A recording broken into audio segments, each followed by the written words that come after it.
The committee study of the Central Intelligence Agency's Detention and Interrogation Program is a report compiled by the bipartisan United States Senate Select Committee on Intelligence, also known as the SSCI, about the Central Intelligence Agency's Detention and Interrogation Program and its use of torture during interrogation at U.S. government bulletins on detainees in CIA custody.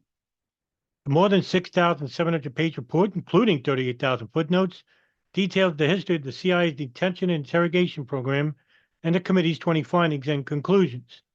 On December 9, 2014, the SSCI released a 525-page portion that consisted of key findings and an executive summary of the full report. It took more than 5 years to complete. The full unredacted report remains classified. Today's summary: CIA interrogators disagree with CIA headquarters about Al-Nashiri's level of cooperation, opposed techniques.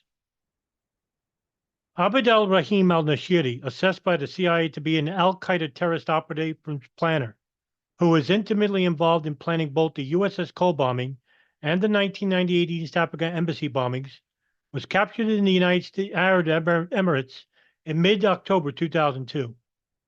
He provided information while in the custody of a foreign government, including plotting in the Persian Gulf, and was then rendered by the CIA to detention site Cobalt in country redacted on November redacted 2002, where he was held for redacted days before being transferred to detention site Green on November redacted 2002.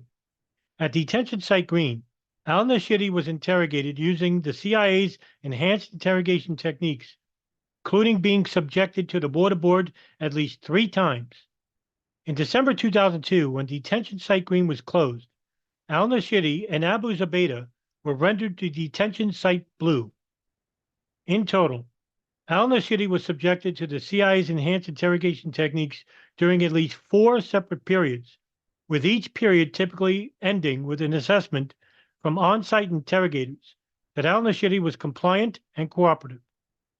Officers at CIA headquarters disagree with these assessments, with the Deputy Chief of Alex Station, redacted, commenting that detention site Blue interrogators should not make sweeping statements in cable traffic regarding Al-Nashiri's compliance.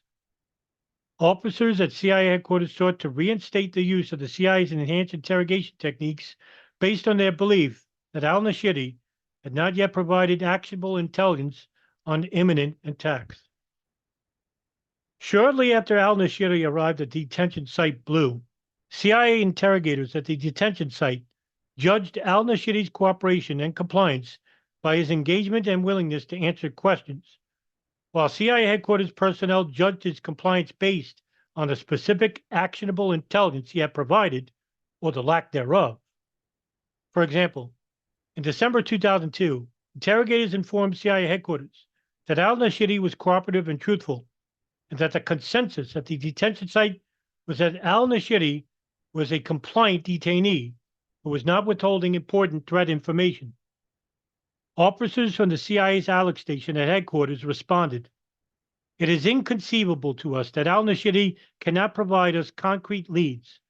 When we are able to capture other terrorists based on their leads and to thwart future plots based on his reporting, we will have much more confidence that he is indeed genuinely cooperative on some level."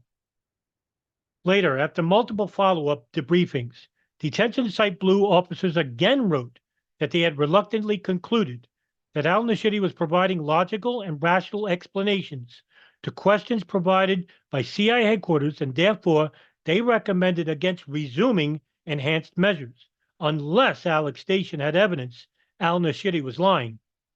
A cable from the detention site stated, "Without tangible proof of lying or intentional withholding, however, we believe employing enhanced measures will accomplish nothing except show Al-Nashiri that he will be punished whether he cooperates or not, thus eroding any remaining desire to continue cooperating. The bottom line is that we think Al-Nashiri is being cooperative, and if subjected to indiscriminate and prolonged enhanced measures, there is a good chance he will either fold up and cease cooperation or suffer the same permanent mental harm prohibited by the statute. Therefore, A detention to resume enhanced measures must be grounded in fact and not general feelings. So we know that this kind of very traumatic experience will have long-term effects, probably lifelong effects. I believe that Mr. Al-Nashiri has been irreversibly damaged by this torture that was really designed to break him.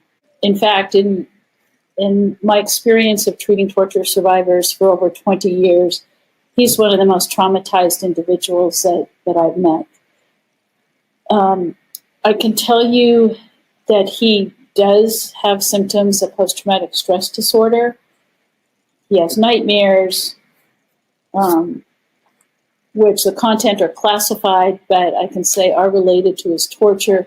He has flashbacks, which are triggered frequently by reminders of torture. I've really been struck by how profoundly his trust in humanity has been fractured. This interferes with his ability to interact with all people, including counsel, doctors, other detainees, even his family members.